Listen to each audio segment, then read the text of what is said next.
Sam, would you like to come on and open up there he is. There's Sam Harrison. So Sam is someone that we got to know very early in our journey into blockchain, and I'm exceptionally happy that we met early on. Sam has a storied history, first working with NASPERS, which I think many of you will know is Africa's most valuable entity because it backed Tencent as well as other companies during the last technology surge of, I believe, the zeros. Um, Sam then went on to help blockchain.com launch its direct investment strategies and its fund, and we became investors. And, I can't tell you how happy we are. And thank you, Sam, for the returns that you've delivered to us and to our investors. It's been a remarkable journey so far, and we really appreciate all of your team's hard work. And we thank you also for giving up 30 minutes today. Absolutely. Happy to be here. Appreciate the support from the very beginning. Thanks, Sam. So the way we've started each one of these sessions is to ask the GP, obviously yourself, just to talk a little bit about your personal journey into the space. And, I think people find it fascinating to hear why you chose to focus all of your life on this area of technology and innovation. So could you just give us your personal journey and how you got here? I will do it. I'll give the kind of medium length version. Is that okay? It takes a while.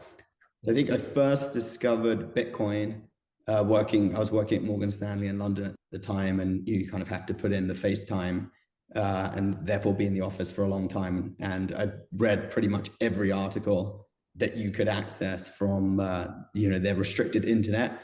And one of them in The Economist was about Bitcoin. And it kind of immediately, this is in 2011, it immediately struck a chord because it reminded me of a screensaver that I used to run when I was a child that was looking for extraterrestrial life, the SETI stuff, if anyone came across that. And it was kind of the concept of distributed computing resources, all aligned on the same purpose. Now, the SETI stuff, there was a couple of others trying to cure cancer and whatever, but that kind of was a good mission, but lacked total coordination and purpose. And what I saw when I first read about Bitcoin was this now has the reward and punishment mechanism for providing your good or bad behavior towards the network. So it's immediately struck a chord, absolutely fascinated by it. Ended up getting into venture a couple of years later, and one of the first deals that crossed the desk was Zappo, which is Wences Casares' business, which was a Bitcoin custody play. And I was the only one at the firm at the time, I believe, that owned any Bitcoin. And I knew not too much about it, but a little bit. It wasn't really an investable sector back then. That was 2014. And just kind of spent more and more time on the space as a generalist. And bear in mind, you could count the number of companies with two hands, and then it grew to 2 hands and 2 feet. And then 2017, Ethereum, the ICO boom happened, and it became clear to me that there was an investable asset class, or certainly technology, that was developing. And then when I contrasted that to what we were seeing in the Web 2 side, a lot of businesses that we were kind of getting more and more verticalized because big tech had the distribution advantage, the CapEx advantage, the data advantage, the talent, whatever it may be. So you kind of had these narrower and narrower wedges. We'd been through the mobile explosion, but what was next? And to me, it felt like blockchain totally reset all of basically a new paradigm shift, where the data silos, the distribution advantage, I guess Chris Dixon put it well, right? The read-write period of Web 2.0 of the internet had kind of been a race that was run, and winners had emerged. And this was this new paradigm to own. So just became fascinated by it. That point when I met you the year later, 2018, we started blockchain.com Ventures, and the rest is obviously history. After that, started Faction, which entered later into a joint venture with Lightspeed Venture Partners, which is the large Silicon Valley platform venture fund. And we became Lightspeed Faction, focused entirely on blockchain. Thank you, Sam. And obviously, in that time frame, the investment themes have been maturing, and today's session is all about helping investors, family offices, multifamily offices, high net worth individuals try and get their heads around the investment strategies and themes that are out there and maybe appropriate for them. So what are your current investment themes, and how has that been changing since you got started all those years ago? Yeah, it's a good question. So we endeavor to get broad exposure to blockchain technology. That's the kind of mandate of the fund, as you've set it out to be. So lots of the investments we make are at the infrastructure or protocol level. And the way that we segment the space in a slightly more granular way is kind of applications that run on blockchains at the very top. And then you have various pieces of infrastructure.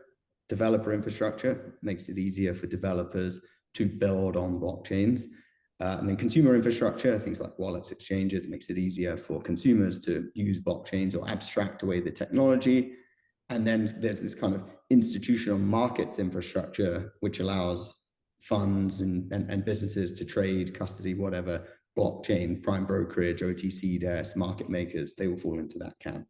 And then below that, you've got the actual blockchains themselves, the protocol layer. So we are active across all of it. Our general belief is that the protocol layer and all three different types of infrastructure is where we spend most of our time.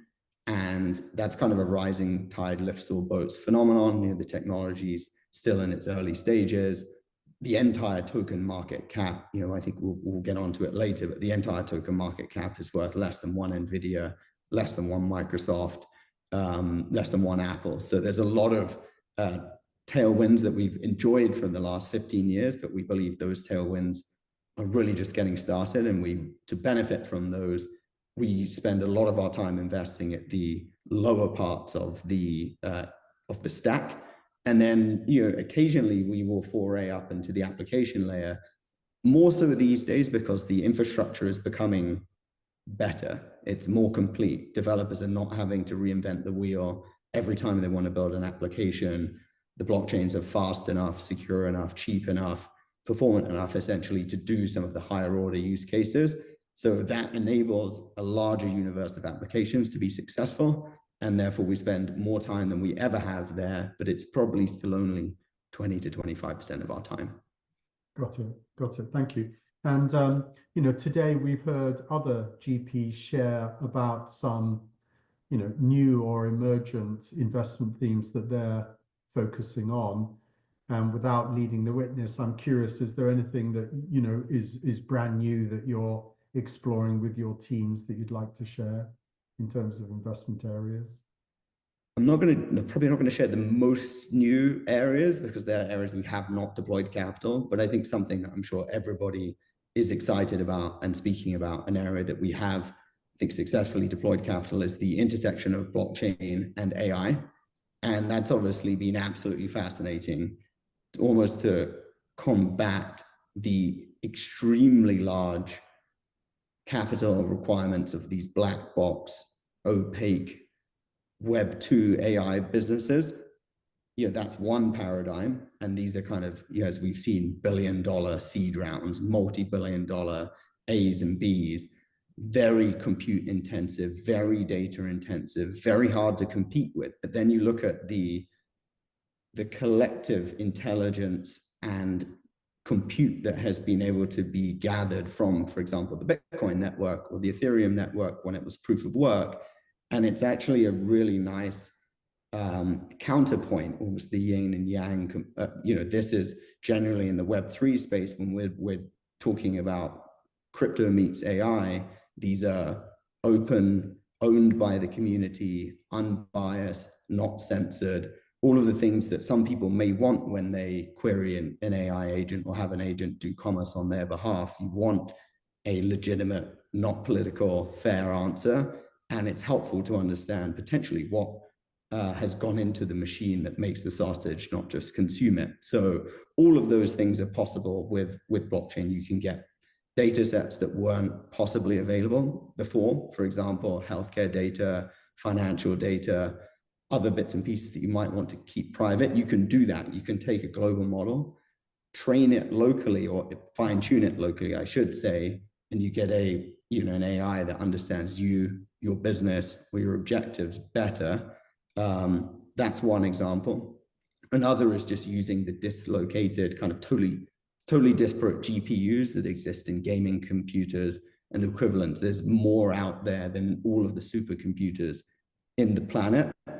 And if you can coordinate those, and blockchains are obviously famously good at coordinating things, again, we're back to that kind of rewarding good network behavior, you can potentially train an AI foundation model on that in a much cheaper, more equitable way than raising a multi-billion-dollar Series A. So there's some of the areas that we've been active, and I think it's certainly a future that we would be excited about. And it's difficult to really see any other way than an open source kind of collective mechanism being able to compete with an XAI or OpenAI, Anthropic, or all of these companies which are,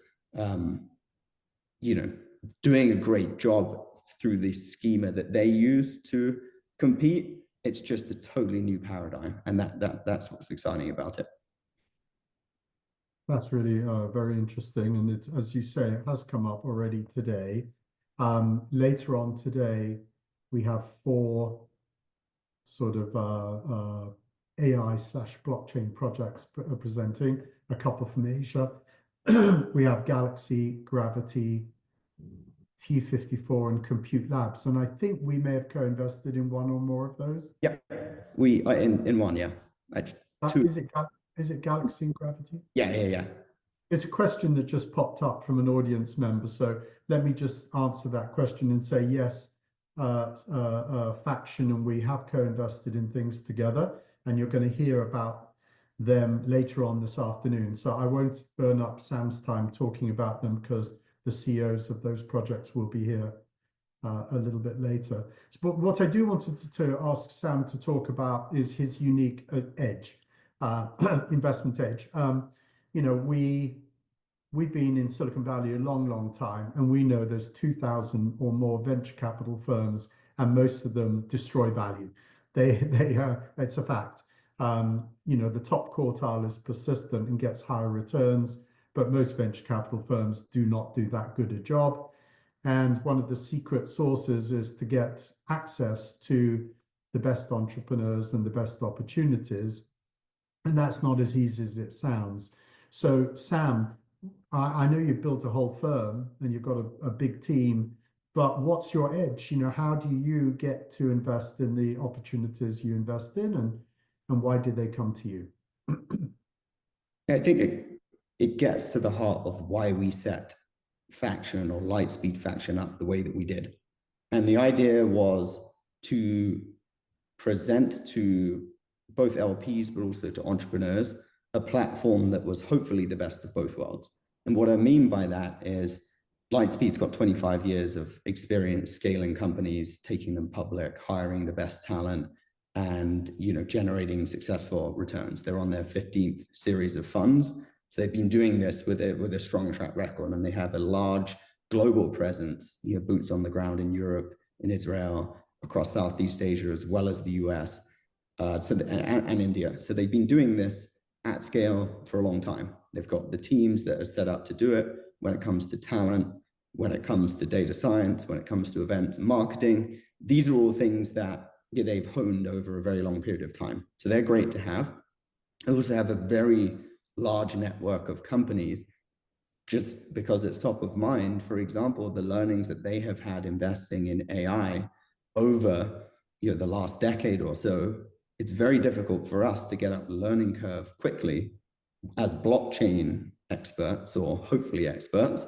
So we take the knowledge base that they built from these companies, as well as the access roads for our businesses to do business with them and benefit from them greatly. However, blockchain entrepreneurs often get tired of explaining the absolute basics of blockchains to Web2 VCs. Web2 VCs blow hot and cold when it comes to blockchain. It depends on the price of Bitcoin. It depends on the regulatory environment. So the entrepreneur gets fatigued by that approach where it's, 1 minute there's a lot of excitement, 1 minute there's not. They have to explain the fundamentals. So the hybrid approach is our team is entirely blockchain builders, investors, practitioners for the majority of their careers. So no entrepreneur ever needs to explain why blockchain, and hopefully they don't need to explain any of the basic principles to anyone on our team. But to the extent that they would like to benefit from the Lightspeed platform, they're able to do so. They're considered a portfolio company, they can use the brand, and they can use any part of the platform success. So I think that hybrid approach gets us active, gets us exposure and access to the blockchain companies that, one, they're very deep blockchain companies, or two, they seek to benefit from some of the enterprise or AI or other areas of Lightspeed's portfolio that's been honed over a number of years. So I think that's the secret sauce. And then obviously we see the deal flow from the investment partners that the platform has globally, which is an unfair advantage as well, because we think roughly half of the blockchain companies, and I think you have some data that's similar, come from outside of the US. Maybe that number will shift. Now we have a slightly more positive attitude towards blockchain in the US, but it's roughly half. So the ability to tap into those boots on the ground in Israel, in Europe, and India, and Southeast Asia is really valuable to us. Right, fantastic. Sam, we've personally experienced some of the things you're describing as we've co-invested with you and together and so on. There's a question that just popped up, which I actually think fits in quite nicely with the flow of what we've been covering. And that, you've been in this space a long time. And so that means both in the pre-existing funds that you invested out of and now in Faction, you have a good number of mid and late stage blockchain companies and projects. And it's come up a couple of times, what are our expectations for exits? And what are your views on going public or acquisitions and exits on the equity side? And then on the token side, what's the state of the market for token listings and the like? Could you just talk about your current view on exits? Yeah, I think on the equity side, it's really the same as the rest of venture capital. We seek to get liquidity in M&A. That's an obvious sign. We've actually had 3 companies acquired from within the Faction portfolio. Fund's only a couple of years old, so that's relatively encouraging. We also seek liquidity when it comes to proactive posture towards secondary sales. So if something is getting bid up and there's a very attractive opportunity to de-risk something, we will do that in a secondary transaction, usually alongside a primary that looks, healthily valued from our perspective. And then of course the IPO window has been mostly shut for quite some time now, and it's beginning to reopen. And I think we'll see a number of companies go public that are blockchain companies throughout the rest of this year.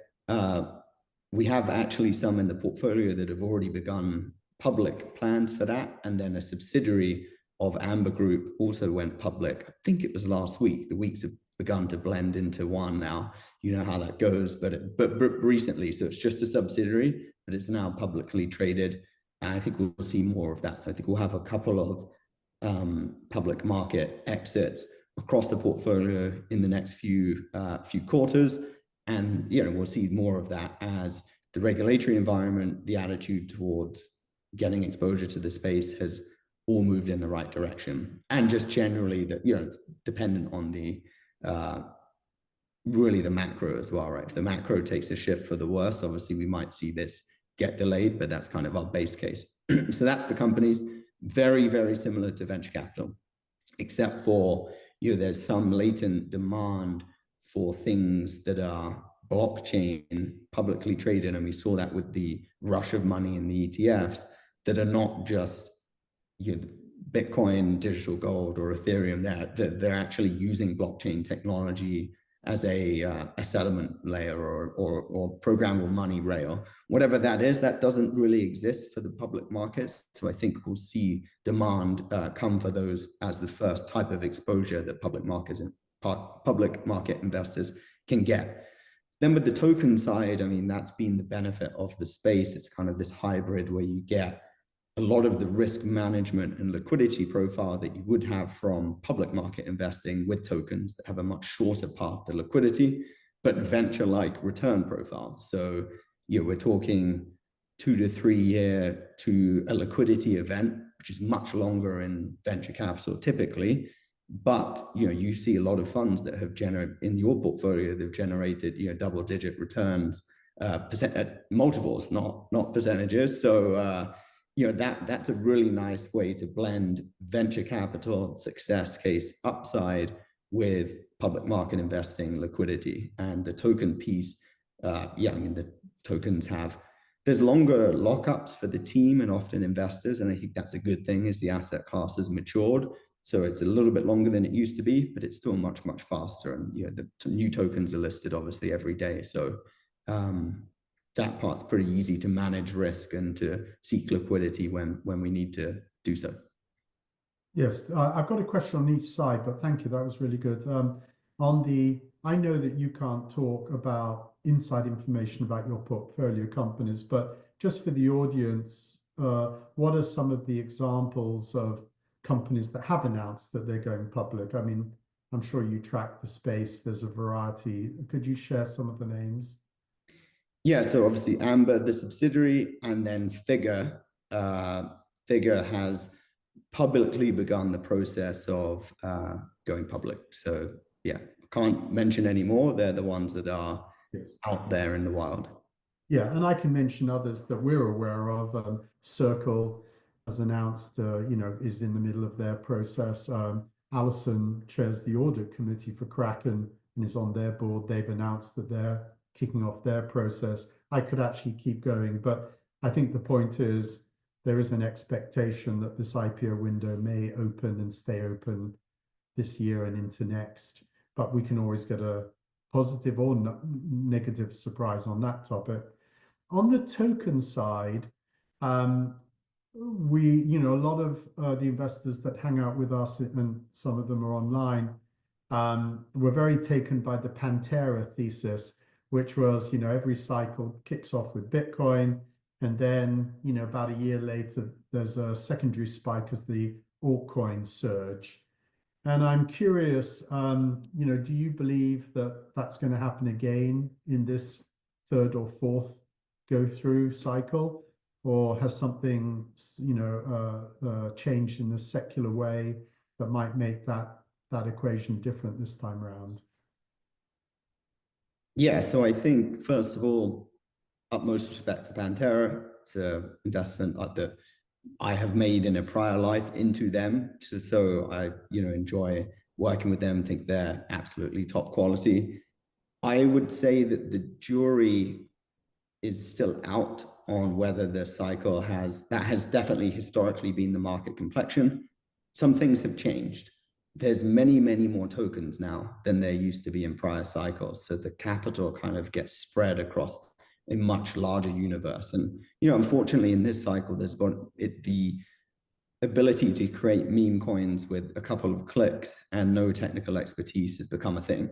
So that has meant that a lot of good capital has been sucked up by some of these projects that have absolutely no intrinsic value or even plans to create intrinsic value. So I think that component has changed. The other component that has changed is the institutional ability to route money from asset managers into the ETFs, which we haven't had before. That has obviously benefited in an outsized way the assets with ETFs, which doesn't include this longer tail that is generally a more retail oriented bid. And then the final thing that I think has changed is retail has, unfortunately, as with any frontier technology, there's been a lot of scams in blockchain. There's a lot of scams in, when telephones came out and when the internet came out, and the first example, email, all of these things led to, new ways in which to scam people, unfortunately. And blockchain has been no different. And across FTX, Celsius, Voyager, all of the blowups of the last cycle, our sense is that some of the retail enthusiasm is still healing. It takes time to heal from that. They were pretty egregious behaviors, and it's unfortunate. So I think they're the three things that structurally have changed. And what ultimately needs to happen is the asset class needs to mature to a point where retail is informed by better research coming from more institutional shops versus learning about it on TikTok or any other form of social media, which is generally false information, and it's generally people with an agenda. So I think if we get that, we'll see assets that have stronger fundamentals, larger protocol level earnings, lower inflation, larger treasuries, buyback and burn, other very sensible token models that I think will benefit from their fundamentals more. But we're just not quite there yet. It's moving in the right direction, but it hasn't fully matured to the point where that has actually manifested in its fullest possible sense. So I do think that it will look similar, but there's just a few structural things that are quite different. Right. Thanks, Sam. And I'm watching the questions popping up. I know that you and I wanted to talk a little bit about Bitcoin, so we will get there. But before we go there, I think you're a traditional venture capitalist in the sense you're looking for great teams building real products. And yet at the same time, within tokens, which is what we're talking about right now, we've had tokens that are purely speculative in nature or have no software being built around them. What's your view on those things, meme coins? Do you see any value to that movement? Does Faction invest in those opportunities, etc.? Yeah, so we don't. I do think there is some value to them. It's difficult to kind of unpack, but I think the primary innovation is the ability to create a price feed of sentiment, and that hasn't really had a way to be expressed before. So now, a new meme or a new movement or a new ideology can have an internet-based collective support it, and you get kind of a real-time sentiment feed expressed in price. And I think that is an interesting, it is an interesting primitive. Now, the vast majority of these things have been value extractive, value going from retail, long tail, to the creators, and the creators are a much smaller group of people that have benefited from this. As I think it matures, you'll see more things that should exist that do allow humans. It is a bit like prediction markets. They are not necessarily a new innovation, but massively superpowered by blockchain rails, because I can very easily spin up a new capital market to express an opinion on something. I think meme coins are really just another version of that. So there is some value to it, but similar to NFTs, which are kind of a new file type. Digital scarcity was not possible before. It is now possible.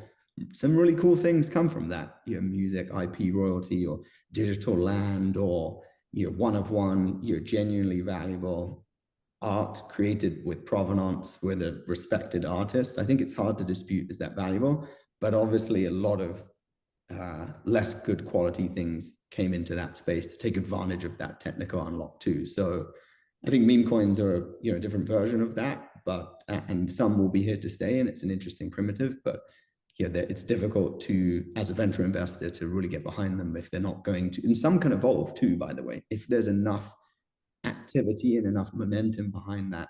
What we have seen is some begin to develop proprietary technology. It's rare, but it can happen, and then on the back of that, you might end up with something with lasting appeal.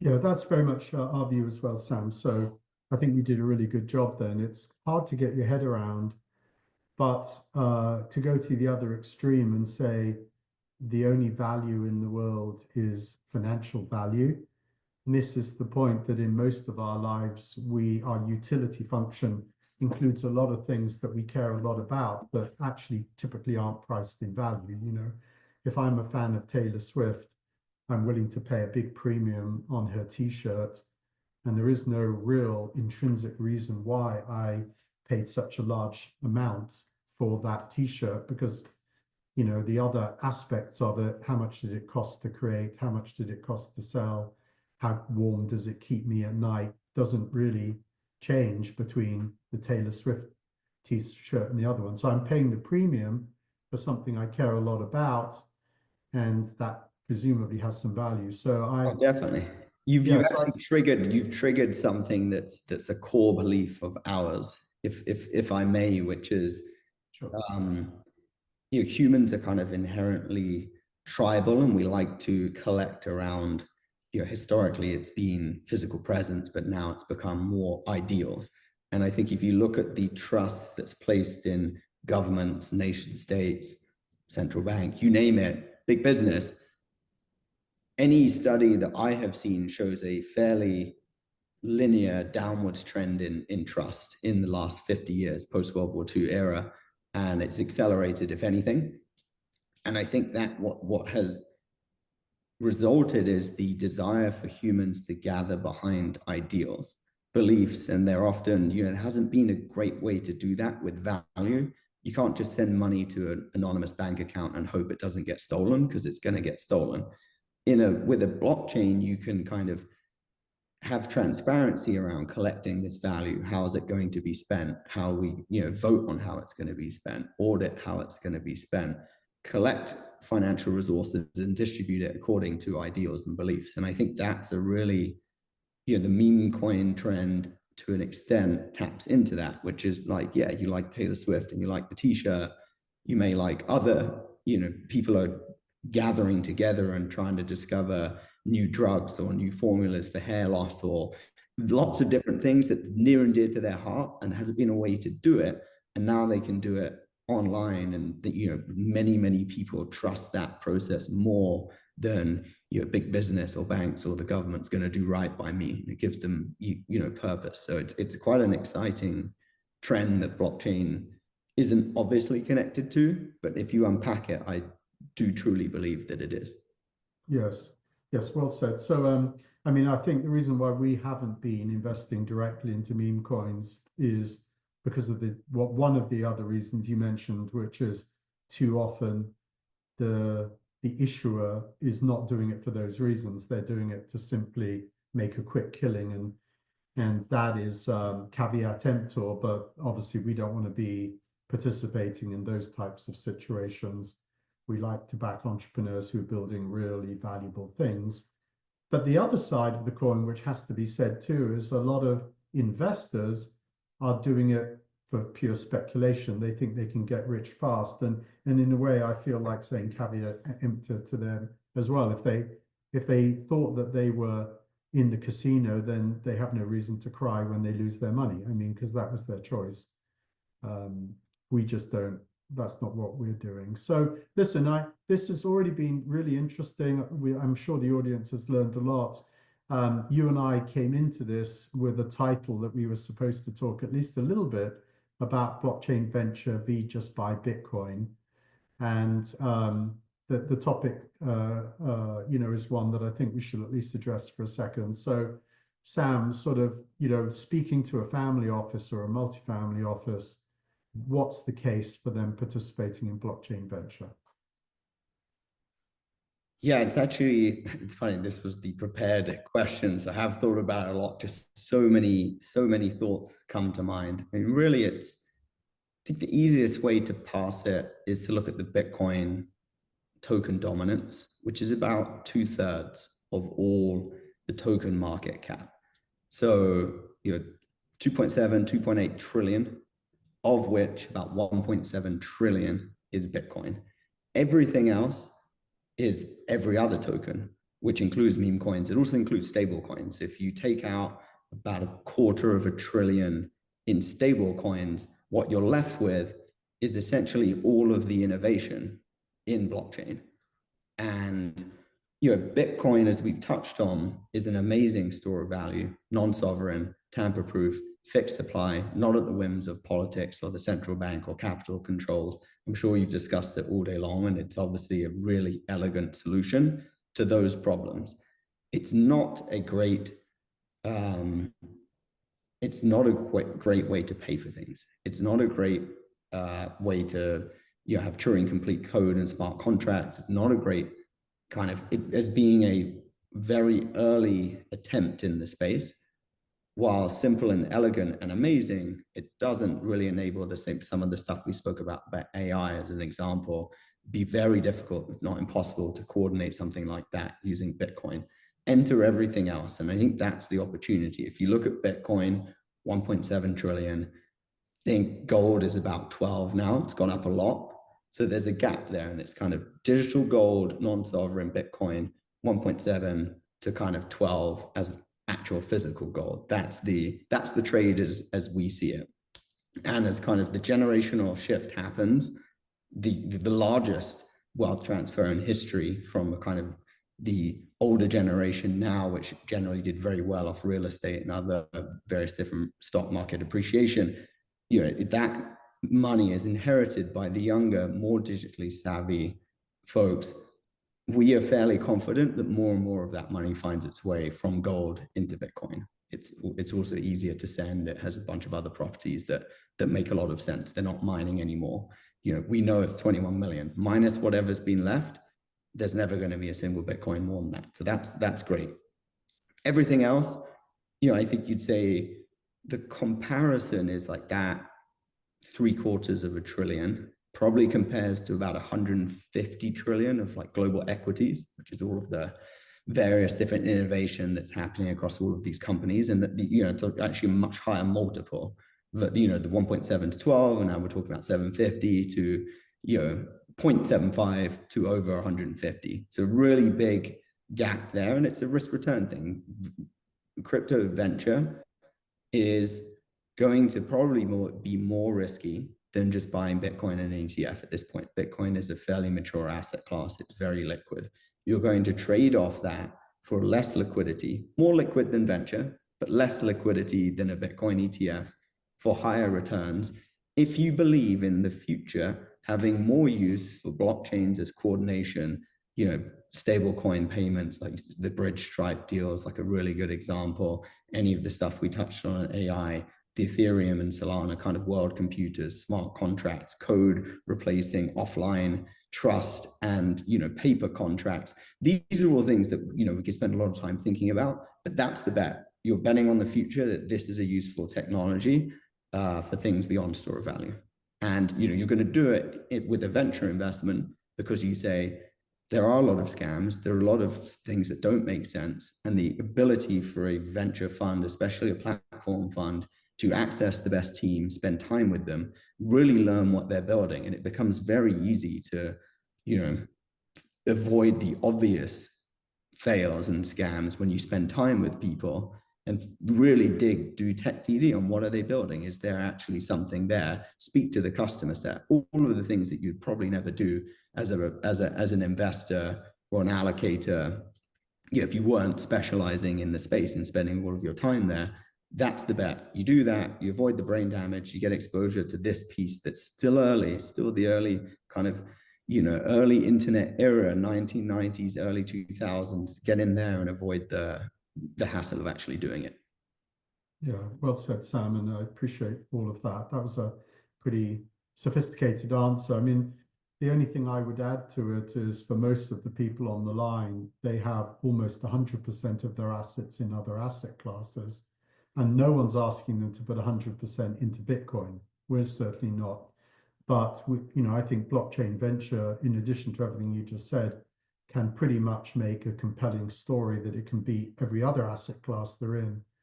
And so I think it's both. I think it's a small allocation to Bitcoin and a direct allocation to some sort of blockchain venture as two of the fastest growing, highest returning opportunities they have.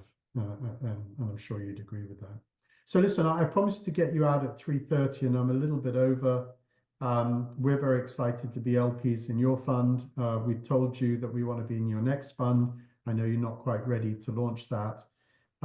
Is there anything else you'd like to share with the audience, Sam, before I let you go?